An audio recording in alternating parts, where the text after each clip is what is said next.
Good morning, everybody, and welcome to Living Astrology with Janet Hickox. It's time to grab your cup of coffee or your tea, whatever it is you're drinking this morning. Sit back and relax, and let's chat about what is happening in the stars above us. We're going to take a look today back at Friday's broadcast around Mars and carry that forward a little bit. There was a couple of pieces I didn't get to talk about. And we have some interesting transits for the week ahead, good ones, but also, iffy in some respects. So we'll talk about the challenges of, say, Mercury in a sextile to Mars, the sun in a square to Jupiter. And as well, today we have the planet Mercury moving now in direct motion or forward motion back into the sign of Virgo. And what does that mean for us? Now that he's out of that retrograde phase, how can we expand upon the qualities of Mercury in the sign of Virgo, the sign he is a ruler of, which gives this more punch, more power? And how can we use it wisely?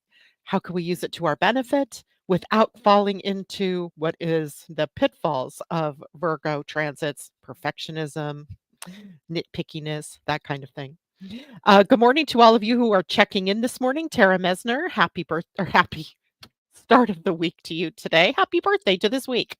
And good morning to Diana S, prepping for a possible tropical storm. I hope everything is going to go peacefully with that. Hopefully you're in an area that needs the water, not some area that's already been inundated. Good morning, Christine Buckingham. Diana says, me too, but prepping, moving outdoor furniture inside. Absolutely. All the things, that are prudent to do when facing that type of a storm. Good morning, Amy D. It's great to have you with us this morning. Teddy Hickox, good morning. J-Lo, hello. And Narges, good morning. It's great to see those of you who are tapping in and talking to us early this morning. So, let me tell you a little bit about what we're going to do today. Of course, we got to start with the moon because the moon is making a change literally in about 2 hours. And it's got an interesting little story today with it. And then we're going to talk about Mercury's move into Virgo. And then I want to go backwards to Mars because we did a pretty good job of discussing Mars in Cancer, right? The sign of Cancer and what that means and what it brings to us. We talked about Mars in Cancer through the houses of the astrological chart so that you'd get an idea like where's Cancer in your own chart and Mars moving through there, what might that bring, especially because he will be here for an extended period of time, then briefly move into Leo, and then in retrograde end up back in Cancer. So Cancer seems to have this focal point energy for Mars.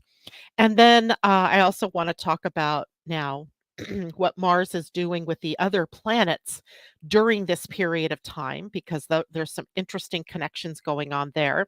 And then we'll go back to our couple of transits that are happening this week, one being Mercury sextile, Mars, a happy, harmonious connection, and then Sun squaring Jupiter, not quite happy, but not unhappy, just a little tension to move some things forward.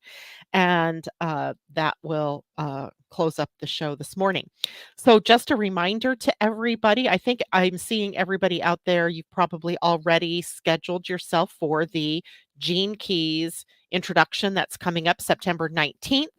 This is a free class that I am doing. And for those of you who have already registered for that, you've already seen there's an entire, hopefully, you've seen this already. There's an entire course attached to this that you will be able to tap into as soon as the broadcast is done on the 19th. And this morning, I will put that information both on Facebook and in the description below the video on YouTube for you to sign into. And just a couple of things to tell you about this. First of all, I think it would be a really good idea, if you haven't done so already, to purchase the Gene Keys book. Now, mind you, the Gene Keys book is thick, right? This is the book. It is very thick. It is not necessarily meant to be a book that you read cover to cover. I've not ever done that with this book. I use this book as a resource.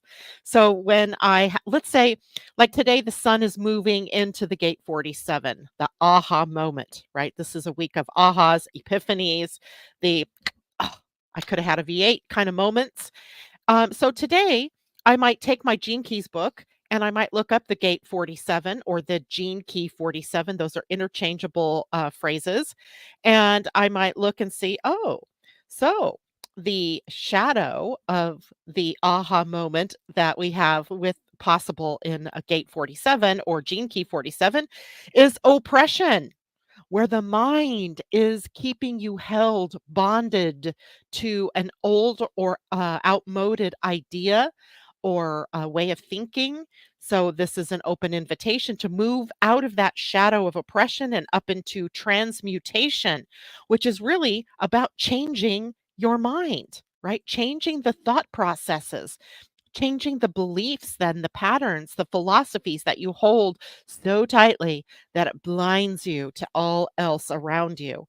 And when that happens, if you move from that gift level into the Siddhic level or Siddhi, which is the highest expression available in our DNA in this particular gene key, is transfiguration. The whole process of life changes dramatically, perhaps, through a process called transfiguration. So the Gene Keys really does hold some magical stuff for us. So get your copy of the Gene Keys book. As I go through the introduction, it will be invaluable to you. But remember, do not get overwhelmed by the book. It is merely a resource. You don't have to read it cover to cover. I would recommend that you read like the first, I don't know, 15 pages or so because it's an introduction. It sets the stage, helps you understand what it is that comes next. So, boom, there's that. Uh, when is Beetlejuice gonna blow? I don't think Beetlejuice is going to blow. It is a star, Teddy, that has a history of dimming and brightening. So we've noticed this if you go back into the historical record. Scientists who were first using telescopes saw this situation happening. And it doesn't mean that it won't supernova at some point in time. It will, like so will our sun. But I don't know that that's happening tomorrow. There is, however, another star out there that is very close to supernova. It is further away from the Earth. So if that goes supernova, we'll see this brightening of that star and then its eventual dimming. So keep an eye in the sky and you'll see when that happens. And scientists are paying attention to these things and they will post articles and so forth. But just remember, these stars are a very long ways away. So when we do see Betelgeuse as a supernova or any other star as a supernova, that happened umpteen years ago in Earth time, but because the light travels at a set rate through the cosmos, we see it at a substantial time later. So it appears to us like it's happening now, but it actually has happened much earlier. So it could have already done it. We just don't know it yet. All right, let's dive into the astrology, shall we? So today we start the day with the moon in the sign of Scorpio. And it was, of course, in Scorpio most of the weekend. And at this point in time, is ready to move out of Scorpio and into Sagittarius via a very short void of course moon. So, as we talk about frequently here, when the moon is about to change signs, there's a gap, a period of time where she's wandering, if you will, without making any new contacts with other planets or points in the astrology pantheon. And so we call that the void of course moon. And during a void of course, typically it's like there's not a whole lot of oomph or energy to move forward with anything. So we kind of, stay in the same pattern for a bit, which can feel like, we're tired, we don't want to move forward or things like that. But this void of course moon begins at 10:12 a.m. Pacific time and ends 10:26 a.m. Pacific time. So literally only about 14 minutes long. It's hardly a blip on the screen of your day. But if around 10:12 this morning, or what would that be for you all on the East Coast, 11:12, 1:12 p.m. for those of you on the East Coast, if you feel like you've got this little blah moment, it might be the moon in the void getting ready to change. Go get yourself another cup of coffee or tea, go outside for a walk, let that energy move on, and then come back energized, because then the moon will be in the sign of Sagittarius, a fire sign. So we move from the depth, the intensity, and the passion of Scorpio into the freedom and independence seeking energy of Sagittarius. So the energy shifts as we morph through the day. So when the moon moves into the sign of Sagittarius, it brings with it a surge of enthusiasm, of optimism, even, and a desire for adventure. This is a sign that loves to explore. Um, Funny thing, my son sent me a photo this morning of his daughter Lila, who is my granddaughter, who's 9, almost 10 months old. She'll be 10 months old at the end of this month. And she was sitting next to her, diaper bag, and she had pulled out all of the clothes, and I said, "Oh, she's a Sagittarian, she'll be 1 on, November 30th," and she is showing her exploration, her discovery, her curiosity, all that energy that is endemic in a Sagittarian, right? And all of us will be imbued with that sort of energy over the next couple of days, where this is sort of an atmosphere that is created by the moon in Sagittarius, where people feel more spontaneous and more idealistic, more open minded, maybe. And it's also a little bit more exploratory. We are, discoverers perhaps during this period of time. It encourages us to grow. So for the next couple of days, if you're feeling so inclined to surge into, say, the gene keys, there would be a reason, right? Your curiosity is driving you to go deeper into certain subjects. But there are certain key themes of the moon in Sagittarius, and let's run those down. First of all, freedom and independence. There's a personal need for freedom and the sign of Sagittarius, a desire to break away from restrictions, to let the chains go. And that need for freedom, or that need to release ourselves from limitation, is amplified during this transit, because Jupiter, the planet that we think of in amplification or magnifying the effects of energy, is the ruler of the sign of Sagittarius. So the next key theme, adventure, exploration, whether it's physical travel, which it could be, or mental exploration, which would also be quite appropriate, or a philosophical inquiry, right? Checking on, what is my belief system? There's a craving that we'll have for these new experiences. But we also get a pretty good dose of optimism and positivism during the moon and Sag, whether it's our emotions that tend to be more happy, or more, excited, excitable, or whether it's a vision of a bigger picture, seen like from the higher perspective that we embrace during this period of time.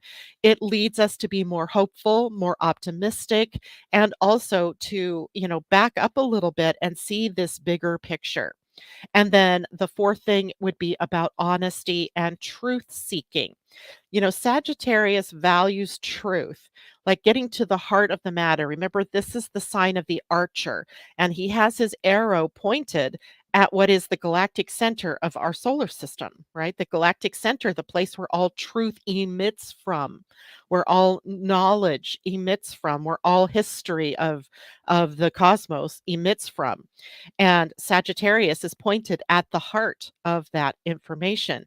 So while, this truth seeking and this honesty can be blunt at times, right? Straightforward, but often, can get into the blunt period.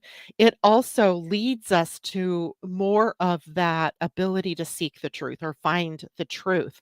So one thing we'll need to watch out for is how it is that we talk to one another during this period of time, right? Now, challenges, always there are challenges. Whenever it's not like 100% of the optimistic, honesty, beautiful, adventure seeking, all of that comes out, might come out first. But then there are the challenges below that. Or maybe it's the challenges that meet us first, right? The challenges that then cause us to go seeking more. Because one of the challenges with the moon in Sag is about restlessness, right? That desire for freedom and adventure that has yet to be expressed, right? And sometimes that comes up as this I call it scritchiness in my own life where I'm like, "Oh, I need something or I want something, but I don't know what it is, but I feel it inside." It's like that friction, when you rub your hands together, it's like wanting expression, but where does it go or what is it that I need? Right? So that restlessness is that desire for freedom and adventure that lies unexpressed that will then cause you, maybe push you even to go out looking for release from that restlessness. Now, it can also lead to impatience because the fiery nature of the sign makes those feelings and emotions that get triggered, frustration, perhaps anger, the restlessness turns into frustration or anger, can come to the surface much quicker. And there's a lack of tolerance with Sagittarius for the slower moving or restrictive situations, right? So we want to break free, and that impatience can sometimes lead us to break free in a most inopportune way, right? Or at the most inopportune time. So we have to be very aware of that. And on the other hand, Sagittarius can become very overconfident. This is a very confident sort of, it's a fire sign, so of course there's confidence there. But there can be a big tendency with Jupiter as the ruler to overestimate one's timing or one's skills and abilities to do something, or overestimate a situation, maybe overspending of time and resources, overspending money. So taking risks maybe without even thinking first before you take that step. So those are the challenges that we'll want to watch out for these next couple of days. But the practical applications here, what can you do to make the most out of this energy of the next few days? Focus on learning. It's an excellent time to start a lesson in life in some way, shape, or form, or continue a study that you have been working on. Plan for travel or adventure, right? You don't necessarily even have to take the travel at this moment, right? This could be a good time to look at, well, where do I want to go? For, let's see, school just started. So Christmas break or Easter break or summer, right? Plan. Seek your own personal truths, engage in the introspective nature by diving inward and asking yourself the question, well, what do I want to know more about? Right? What would I love to learn more? And then just, while optimism is really high during this period of time, and I don't want to take that away from you because, right, we need optimistic viewpoints at this point in history. Um, it's important, though, to keep your expectations grounded and avoid taking any unnecessary risks. Right. This is, when I talk about risk to people, I think of taking qualified risks. Right. I know that this is the next step. And even though it might be scary or feels a little risky, it's what I need to do in order to go forward rather than leaping from the bottom to the top without much thought in between and causing disruption in your life. This is will be a time for emotional and spiritual growth. Take the time to ask yourself about the emotions that you're feeling. Tap in and take a look at whether the emotions you're feeling are your own, or are you picking up somebody else's emotional energy. And also take a look at relationships and communication, because Sagittarius lies opposite of Gemini, and we have Jupiter in Gemini.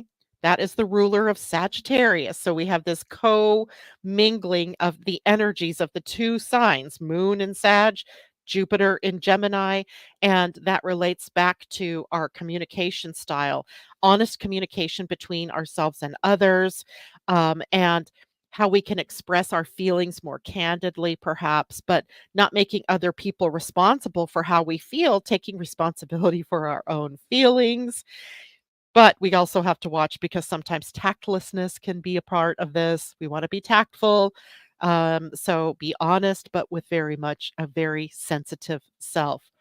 Some of the key words then: expansion, freedom, optimism, adventure, honesty, exploration, and idealism. Really good words for our moon moving through the sign of Sagittarius. Um, all right. Moon in the void. The last 2 days have been heavy. I have had to go back to my chart to see what the deal was. Today I feel much lighter. So you had a personal void, it sounds like. Good morning to Asa. Good to have you with us this morning. All right. If you have any questions about the moon in Sagittarius, go ahead and put those in the comments and I will address that if I can before the show is over today. Now, let's take a look at Mercury moving back into the sign of Virgo, which has already happened, by the way, because at 6, what time did I draw this chart this morning? It was 6:22, and the planet Mercury was already at 0 degrees, 23 seconds or minutes, excuse me, of the sign of Virgo. So sometime in the early AM, he has made that move. Now, as Mercury moves through Virgo after the retrograde period, right? Remember, he moved as far as Virgo, 4 degrees, I believe it was, then turned retrograde back into Leo, back to the 21st degree. Now he's come from the 21st to through the 30th degree of Leo and is now popped into Virgo again.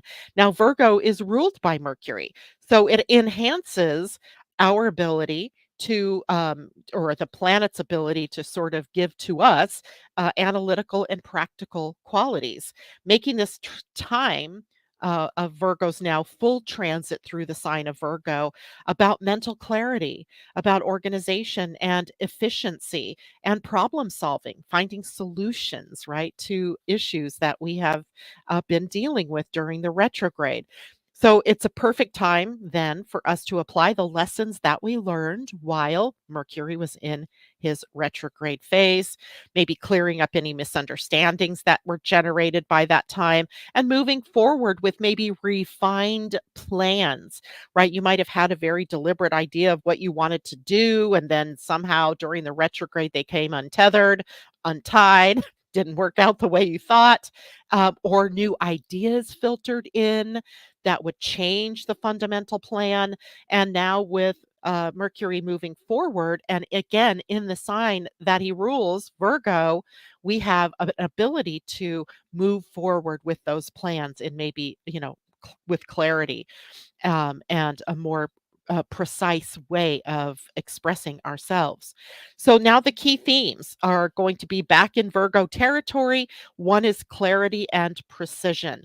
After the retrograde's confusion and reflection, Mercury in Virgo brings now mental sharpness and maybe even an attention to the small things, the details that we can use to perfect our projects or our ideas or the things that we've had, going on in our lives. It brings an order of efficiency and organization. There's a time for us now to focus on putting things in order. I've been dilly-dallying with this idea of cleaning out this closet. It's going to require me to let go of some things that I'm not sure I'm ready to let go of. So I keep putting it off until tomorrow, which then I put off until the next day. So maybe this would be a great time to tackle something that you've been procrastinating doing, right? Because you thought it might be difficult or like overwhelming even to tackle that. Um, but it's a great time now to optimize your productivity in whatever way it is that you want to be productive. It's also problem solving energy. So Mercury in Virgo excels at this, right? At the logical, the step by step problem solving. This is what is makes this such a good period of time to tackle those complex tasks or things that you've needed to do. So take it on, right? Head into it. This is also time for health and well-being. Virgo is a sign of health. It's associated with the body's well being, not just the body, but the well being and health of the body.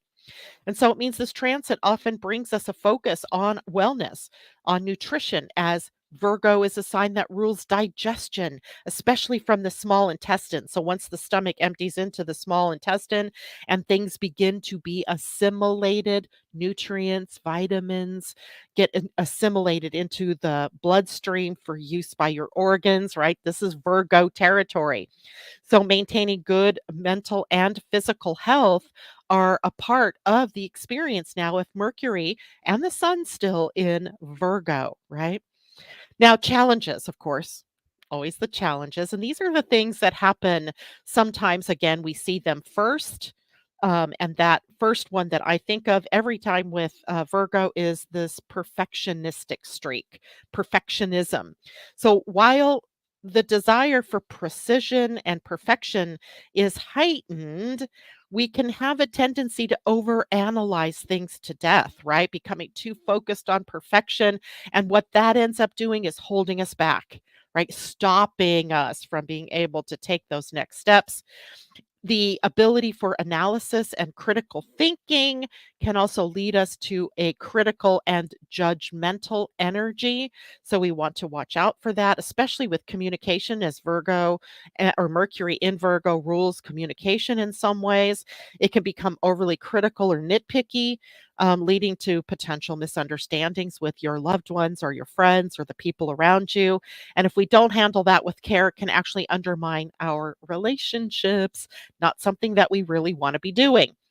And as well, Mercury is a planet of the mind, thinking, right? And so there's the possibility of overthinking things, over analyzing to death. What do we call this? Analysis paralysis, where the strong mental energy from Mercury being in Virgo might cause overthinking or getting bogged down in the details of something instead of seeing the bigger picture.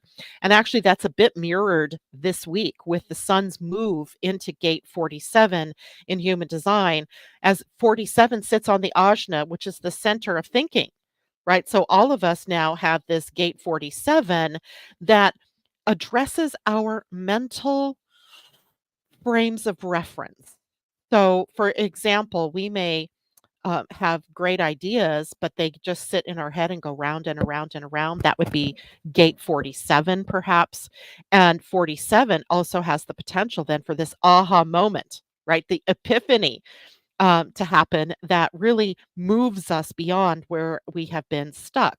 But it's also a product of our ability to get out of our own way, to kind of get out of our minds, if you will, the mind's frameworks that we're holding that aren't serving us, right? So if you're finding that your actions are as a slave to your mind, then you need to turn that around and make your body using the mind for its benefit, right? So changing the way things look, seeing it from the bigger perspective. So it's a time now for the next 3 weeks while Mercury is sitting in Virgo to review and finalize plans. It's an ideal time to revisit the old projects, things that you were going to do before.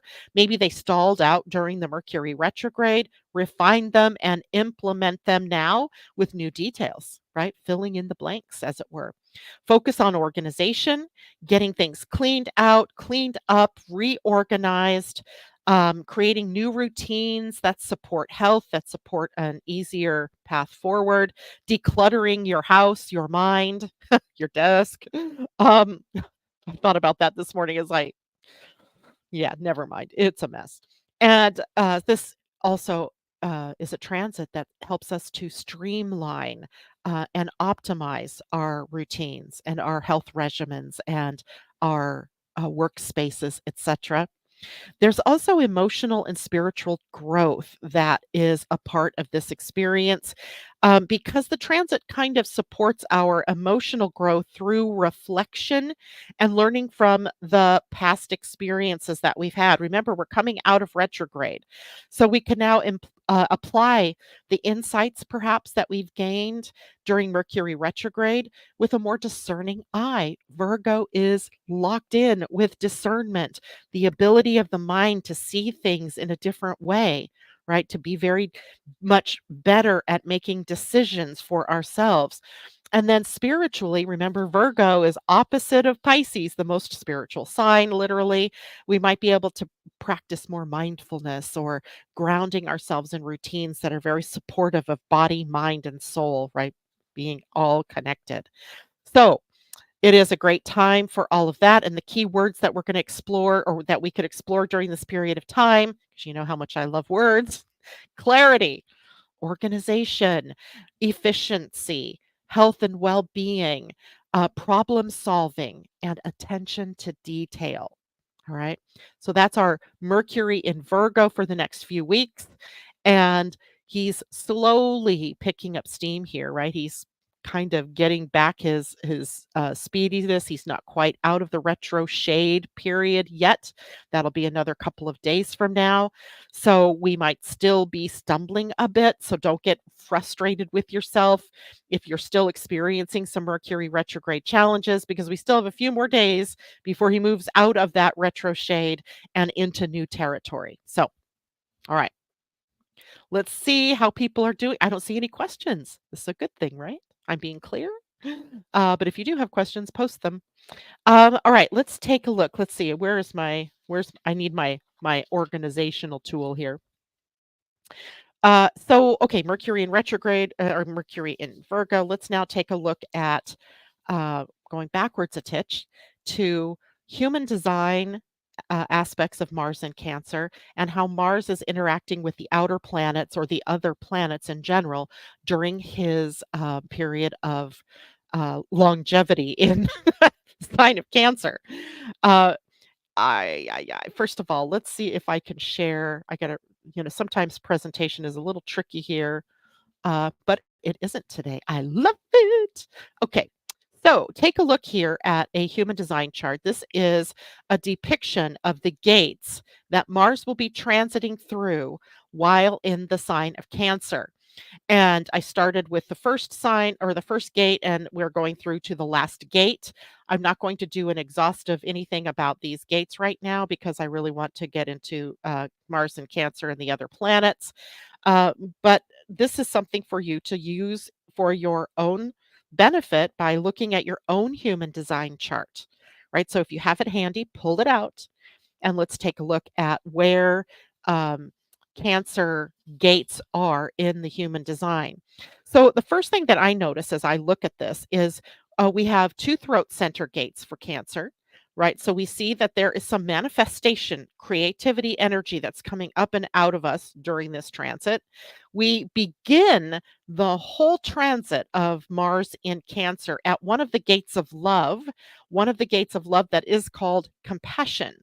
This is the heart of humanity, right? This is a very humanitarian, compassionate, loving energy that we begin this transit in. And then we also see the root center here affected three different times with gates in Cancer, which the root center is where our interface with the earth. It means there's some things that we have the opportunity to ground in during the period of Mars in Cancer, like taking action. Think of Mars as action, but taking grounded action or taking practical action or taking deliberate action, right? Being supported by the transits through the root center during this period of time. So if we start here, we start with Mars at the gate 15. And let's see, I want to check and see if he's even at that gate anymore because it's a very short period of time. He's at the very end of the gate 15. Today is the 9th, and Mars is still in the 15 for another couple of days. This is good. So this is the gate of compassion. It is a gate that we really think of in terms of being lit up by the love that we feel for one another, the compassion that we feel for our fellow human beings. And this is an energy that we experience with the sun at the summer solstice if you're in the northern hemisphere, the winter solstice if you're in the southern hemisphere, as these energies invite us to take a look at our relationship to one another. Right. And how do we come together? How do we feel for one another? So, this is actually sitting on the identity center, right? So, the identity center, it is an energy that brings us to our souls, right? Our soul. And every one of you has a gate 15. You're not missing it.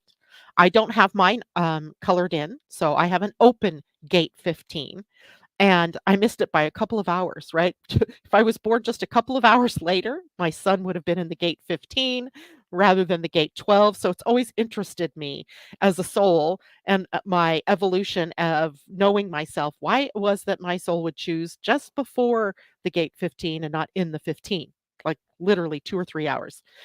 But for all of you, take a look at the theme of compassion in your life. And if you have this already defined by a planet, then now with Mars coming here, it's going to add some action, some energy, some dynamism to the planet that's already sitting there for you. Okay. The next gate of Cancer is the gate 52. Now this is an interesting one. This is a move from the human connection, the idea of compassion for one another, into this energy that is about stillness. It is I think this will be a source for many people of some irritation, perhaps, or frustration, because the 52 really requires sort of this meditative stillness, coming to a stopping or a stillness point in order to get clarity about the next direction, right? And in a very real way, this is the quiet that we feel before we take that next action. It's a format energy in human design, meaning it is from this place of stillness, this place of inner focus that we choose what the next action will be. What are we going to focus on as it moves from this energy of maybe concentration on the inner planes to the focus in the outer world that the gate 9 on the sacral would bring. Now, imagine this, you're putting a planet of action, of deliberate dynamic motion moving us forward into the gate of stillness. Do you think maybe there could be some frustration in the next few days about that engine that wants to move, right? Remember, Cancer's water, steam can be generated if we're, moving that water. We heat that water up and it generates steam, but the steam evaporates and goes away unless we focus it and put it to work for us.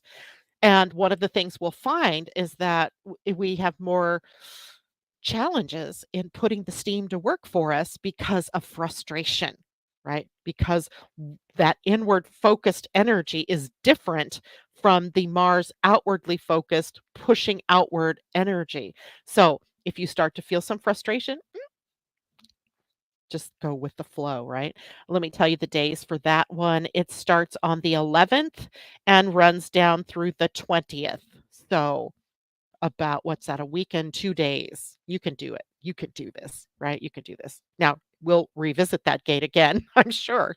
So, just know that sometimes it is the pause before the action that is where all the juiciness occurs, right? And where your mind can become still and the ideas then begin to really come in.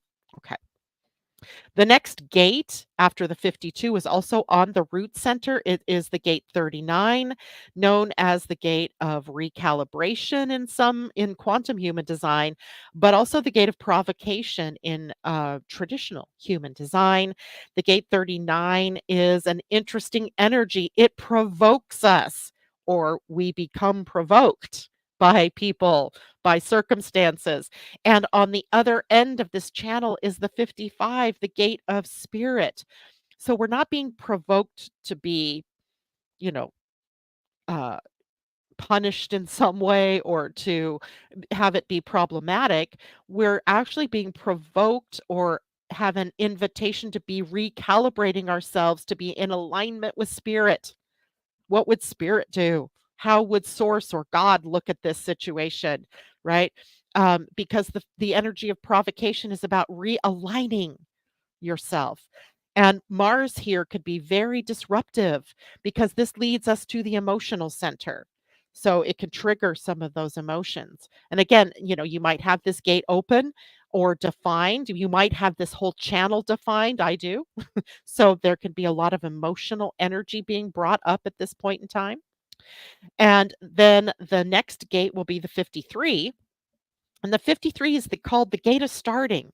It is an initiation gate, initiation as in the beginning of something. It's about starting things, right? Let's get the party started here. And the 53 is on the root center. Again, it is a format energy. It's the energy where we, begin to take the steps, to take the energy of thought or the energy of potential and put it to work for ourselves. So the energy is always about this one is actually sensing what the right thing is to start at this time. And that energy will be, oh, sorry, let me go back to 39 for a minute. 39 will be activated on the 21st and take us until October 1st. And the 53, the energy of starting things, will take up from October 2nd through October 12th. Okay. Then we're going to move into the gate 62. Now we walk away from the root center, we jump up to the throat center, and we get to deal with the two energies at the throat that bring stuff out, right? Bring it out of us. We create or we speak. We bring life to reality, or we bring life to the physical. So the ideas and the imagination have come up through the body and come out through the throat. And this energy of the gate 62 is about the details. It is about the practical things, the smaller picture things, right? You might have this big idea, about how to, let's say, introduce the gene keys, the course that we're doing. But it's the details about how it is that that gets presented. What is the student learning during these things? How is it going to they're going to identify it in their own personal lives? Those are the details, right? So you can't have just the details. It starts with the bigger picture, perhaps, and then comes into the details, but you can't lose sight of the bigger picture. So Mars here helping us to see the details, the small minutia, the things that we might have overlooked. If you're a manifesting generator, you're good at overlooking things, right? Jumping over them. And Mars might make you go, I might need to go backwards and pick that stitch back up in order to complete the project. Or maybe you see, yeah, I don't really need that step. I can keep going. So either way, all of us are looking at the details of things in the gate 62, and that will be activated from October 13th to the 25th of October. All right, and then the final gate, a little blip on the screen, but actually he's going to sit there for about the same amount of time from October 26th all the way to November 9th. So November 9th, before he moves back into the sign of Leo. Actually, there's a crossover there between Cancer and Leo at the gate 56. This is the gate of the storyteller. The 56 takes the experiences, so all the aha moments perhaps Mars bringing to you, and tells the story of it, right? Shares it in a way that teaches others about the experiences. So it's on the throat center, so it is about expressing, and it eventually ends up in the gate 11, and the gate 11, the gate of ideas.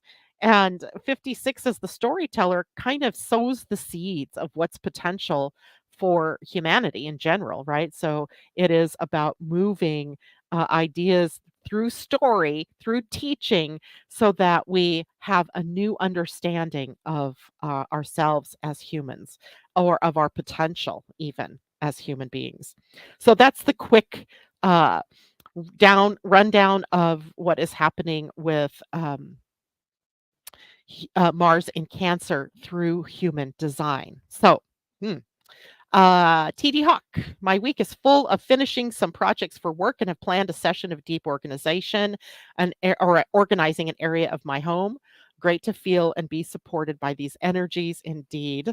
And of course, I spent all day pretty much yesterday helping my daughter with her move from one house to the other, basically painting and getting the house in town ready for sale. And I got her plants like over to her other house and things like that because I hate painting. Ugh. And so I got out of painting. I did other things. And that organization is all about what we're all about at this point in time, right? It's interesting timing for her to be putting her house on the market and doing all these reorganization. She found a box of pictures yesterday, and we went down memory lane, another Cancer kind of Mars and Cancer energy, right? It's just interesting to watch how your life sometimes follows um, the archetypal energy that's being laid out by the planets. It's so much there, right? We're Cancer, home. And what are we doing? We're moving her home. We're reestablishing a new home, cleaning out the old home, finding, things that are sort of nostalgic in nature. All these Cancer things, these themes, um, it's just fanciful to watch, right? To watch that happen. All right. Good morning, Londa. It's good to see you. And JLo says I have my attraction and Saturn activated. And with these transits, they make a full channel for my design Neptune and North Node, my Chiron and my Pearl. All this while heading to a funeral. Sorry about the funeral, but this might help you see from a bigger perspective, right? That death and life and death and life and death and life are these continuums as opposed to these finalities, right? That we think of. And thank you, JLo. Please, everybody, take a moment if you're enjoying the video to hit the thumbs up button if you are on YouTube. And if you are watching me on Facebook this morning, hit the like button and share with your friends, your family, your networks. Especially if you're learning something of value here, share it with others. Christine Buckingham has her natal Saturn at uh, Sag. Oh, gate 11.3. Yes. I had an interesting conversation with one of my teachers, I will call her, this last week about the gate 11 because the gate 11 is my Earth. And in human design, Earth is the capacity, right? It's the what you need to have grounded in order to have this container for growth. Um, because you can't grow if you don't have capacity to grow, right? If you hit the ceiling, then you have to integrate, right? You have to break down. You have to look at everything that you've learned so far, put it all in order, as it were, in order to go to the next level, right? And I have always had an issue with that gate 11 because I have so many ideas. And then I open my big mouth and I share that idea. And then I feel almost pressured then to take action on the idea, even if it was only a momentary blip on my screen. And yikes, I get myself into more trouble here. And she reminded me that the gate 11 is about the ideas that we share with others that for them to take action on, as well as the ideas that we ourselves will take action on. So, Christine, with gate 11, with your natal Saturn there, it would be about, holding the form and the structure in order to be able to grow into each of the ideas that you have. And your Earth being at 47 then is to see to the details, to wait for the epiphany. You might have, the other gate from 47 is 64. And the 64 is called the gate of confusion. And it's because it's in the head center. It's in the very top center, which in your human design, you'll notice is partway in the body and partway up in the spirit. And that's because the gates in the head center kind of act like antennae that attract or bring in information from the fifth dimension. That's how I look at it, right? The fifth dimension, the the energy that's free flowing through the cosmos that we can pick up and bring in. In the gate 64, that initially dumps in like a download that you know nothing about, or I know not how to make this happen. And then the 47 comes into play. 64 leads to the 47 epiphany, the aha moment. So, for those of you who've had big ideas, perhaps over the summer or even in the last couple of weeks, things that you were confused about or you didn't know what to do with, patience as those ideas that were confusing drop into the revelation energy of the 47 or the epiphany aha moment of the 47, right? Remember, it was just the first, let's see, from September 3rd through 8th, just this last week, where the sun was at the 64, right? The sun was at 64, bringing in the big idea, bringing in those, oh, now I'm confused. I don't know what to do with all of this. But starting today and through the 14th, the sun is now at 47, making it all sort of go from the big down to the detail, right? The big ideas with no real clear idea of how I make that happen and bringing it into reality. So great, right? Okay, now let's talk a little bit about Mars. How much time? Well, I have enough time. I can get this part done. So I want to look at Mars now in relationship to other planets that are in transit during this period of time, right? While he's in Cancer. So Mars in Cancer is squaring the nodes, right? Cancer is square to Aries and also square to Libra. So the north node is in Aries and the south node is in Libra. That means there's this tension between our personal desires and our relationships. So maybe something about relationship is keeping you tied to a way of doing things or a way of being that isn't quite allowing you to come out, or what you've done is I over identified with the relationship and lost your own identity in this. And now with the nodes in Aries, also Chiron. So that'll be my next little topic here. So with the North Node now focused on, or having been focused on, self-assertion and putting your own foot out there into the world, and the South Node focused on relationship harmony. Mars now in Cancer introduces a dynamic where emotional needs and your personal security come into play. And the challenge here is about balancing the desire to protect yourself and your emotional space with the pull toward independent, Martian energy in Aries, Mars being the ruler of Aries, right? And he's a little bit steamy because he's stuck in Cancer and there's tension, and making the right compromises, the right relational compromises. That would be the South Node in Libra. That will help advance your life, right? But not give away the farm. There's there's a part of us that sometimes wants to give away too much here. All right, and now there's also the full and new moon influences over the course of time here, where there are emotional peaks and new beginnings that are possible with the new moon, and then the fullness of those things that come to fruition in the full moon. And one of the things that is coming up is, because the moon rules Cancer, those moons activate because of Mars moving through Cancer. So the lunar cycle will be strongly influenced by Mars in Cancer for everyone during this period of time.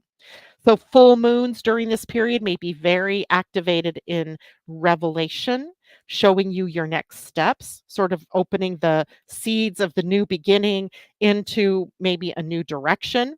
There could be things that come to a climax or things that come to a natural culmination point, particularly related to home and family, security matters, your roots or foundation. But the new moons with Mars and Cancer may also offer fresh starts, right? New beginning emotionally, especially around emotional health and the home environment and your personal boundaries. So the moons will be highly activated. Now, the new moon in Virgo um, coming up, I believe, when's the new moon? On the 14th, is it? No, the full moon. No, full moon is on the 17th. So the full moon on the 17th is going to be across Virgo and Pisces. That's an eclipse. So that will be interesting to see how the emotions of Mars in Cancer impact that first full moon eclipse, the lunar eclipse in the sign of Pisces, the first of a new cycle beginning. We'll talk more about that as in next week's broadcasts. Now, the general planets, the generational planets, excuse me, like Uranus, Taurus, which is in Taurus, and Neptune, that's in Pisces. How are they going to be impacted? Well, likely there's going to be some disruption of the things that we think of traditionally as secure because they're continuing to shake those things up in our world, right? The things that we have considered safe and stable are no longer that way, especially in terms of material resources, right? The economy is up and down. Prices are higher than they've been, and likely will come back down. But if they're coming back down and they do so abruptly, then we have pressures on the economy once more. So all of these things we can't necessarily count on the way that things have always moved. I also, think of this as the need for a new economic theory to take place. And I'm not sure how that's going to look, but I can feel it coming, like a new way for us to deal with the economic pressures, a new way for us to see how economy is. And the fact that Mars is in Cancer adds emotional drive to those shifts, right? Encouraging us to find new ways to emotionally adapt to the changing backdrop of society, of the collective. And all of that pressure, is there for quite the time now. Right. So expect, as new people, like in our country, a big election cycle. So as new people come to the forefront as leaders, and how that changes all of the different institutions and whatever country you are in, how are those forces of change impact personal lives? All of that is up for change. And then there these generational planets, they change the focus that we have as people in the bigger, wider world, and causing a sort of new spiritual awakening, if you will, a new need for compassion or emotional compassion, or maybe emotional intelligence to be born or brought out of us, especially Neptune's long term journey now through Pisces and how it aligns with Mars in Cancer to foster a greater emotional and spiritual compassion. And this combination softens that Martian edge. The typical Martian aggression, gets watered down, and it promotes a more emotional understanding of each other, and a time of empathy, especially in a time of conflict. We see that very clearly with Israel and Hamas at this point in time, where at least initially last October, when Hamas attacked Israel, there was a lot of compassion and sympathy for Israel in the need for their response to that attack. And please, I'm not saying it's right or wrong. I'm just observing the behavior of what's happened here. And then over time, as then we start to perceive that Israel's response was over the top, right? And then there's this shift in the collective understanding, the collective emotion around the idea of Israel continuing to, bomb and create havoc for the Palestinian people. And so now we see a lot of sympathy, a lot of empathy shifting, compassion shifting to the Palestinian people, right? The people, not the government, but the people. So these are the things that are shifting in our experience.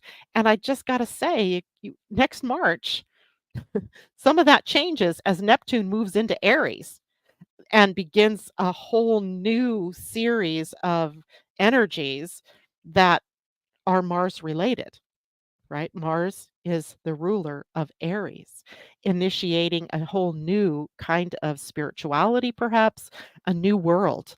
Uh, I don't know how good or bad that might be, but it'll be interesting to see. The last time Neptune was in Aries was during the US Civil War. Not to say that it's going to be all about a civil war, or all about war in general, because it was also a time of some really great emotional or spiritual awakening that was going on, right? So we'll have to see how that plays out as time goes on. But just to let you know, these things are up and coming toward our realities. Um, I'm gonna have to continue this one at another time. So, maybe I'll do a course on this one too, I don't know. So let's draw some cards. I forgot to do that on Friday. I'm gonna go back to my new cards again. So let's draw a card from Intuitive Whispers, Oracle, and the Angelic Invitations. And, the Intuitive Whispers Oracle by Maud Hurst. And if you could see her name up there, if you wanna check out this deck for yourself. And let's see what card we get for the week ahead. Questions. Oh, Ooh, emotions are energy in motion. How interesting is that? And look at that. Emotions are energy in motion. So let's, what I do with the book. There we go. 18, which is a 9. That's interesting. So, emotion is simply energy in motion. It is a feeling in the body that wants to move and be released. For example, sadness wants to move through the body by releasing tears and noise. But when we suppress that emotion, sadness is stored in the body and creates emotional or physical discomfort. Let your emotions move in order to release them through your body. We often resist feeling an emotion because we fear that we might get caught up in it. However, the truth is that it is in the resistance to feeling that emotion gets stuck. What we resist persists. Allow yourself to feel the full depth of emotion as it arises, giving it space to be felt and released through the body. Now, I love this explanation because it goes on to give us how to release emotion.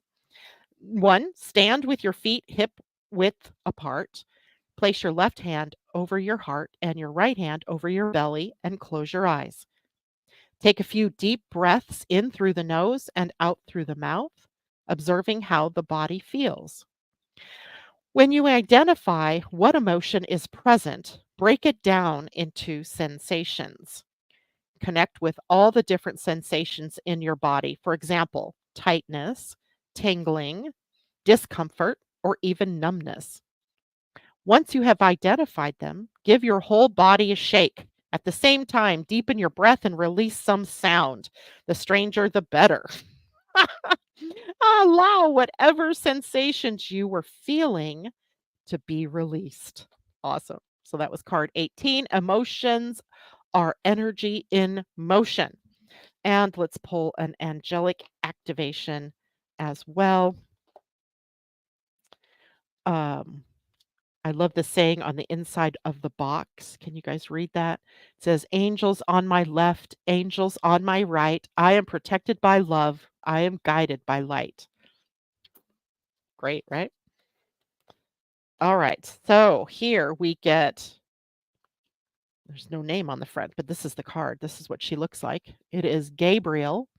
Heal the child within. So on these cards, the back of the card also holds a message, right? And it says, "Heal the child within. There are parts of yourself you had to abandon in your early years in order to survive, but now it's essential to reclaim all those parts in order to thrive. The child within you requires some tender, loving care at this time, so let them come to the surface and express all that needs to be shared. Hold them with compassion and give them radical healing, understanding, and love."